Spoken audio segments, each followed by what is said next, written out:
இஞ்சி பூண்டு பேஸ்ட் எப்படி அரைச்சி ஸ்டோர் பண்ணி வைக்கலாம் அப்படின்னு தான் பார்க்க போகிறோம். இன்றைக்கி நான் 1 கப் அளவுக்கு பூண்டும் அதே கப்பில் 3/4 கப்பு வர்ற மாதிரி அளவுக்கு இஞ்சியும் எடுத்துக்கிறேன். ரெண்டுமே ஒரே அளவு போட்டோம்னா டேஸ்ட் அந்தளவுக்கு நல்லா இருக்காது, ஃப்ளேவருமே நல்லா இருக்காது. எப்போவுமே பூண்டை விட இஞ்சி கொஞ்சம் கம்மியாக இருக்க மாதிரி பார்த்துக்கோங்க. ஸோ இன்றைக்கி 1 கப் அளவுக்கு பூண்டும் 3/4 கப் அளவு வர மாதிரி இஞ்சியும் எடுத்துக்கிறேன். இப்போ அது ரெண்டையும் தண்ணியில் போட்டு நல்லா அலசி எடுத்துக்கலாம். இப்போ இஞ்சி பூண்டு ரெண்டையுமே நல்லா தண்ணியில் போட்டு கழுவி எடுத்தாச்சு.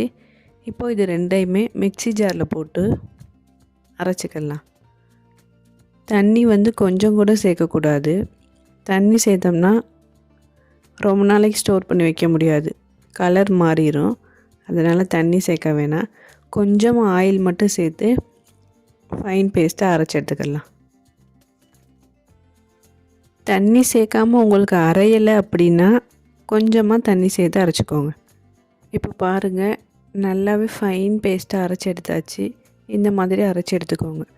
இதை நல்ல ஒரு ஏர்டைட்டான பாக்ஸில் போட்டு ஸ்டோர் பண்ணி வச்சுக்கலாம். கண்ணாடி பாட்டிலில் போட்டோம்னா இன்னுமே நம்மளுக்கு நல்லா ஃப்ரெஷ்ஷாகவே இருக்கும்.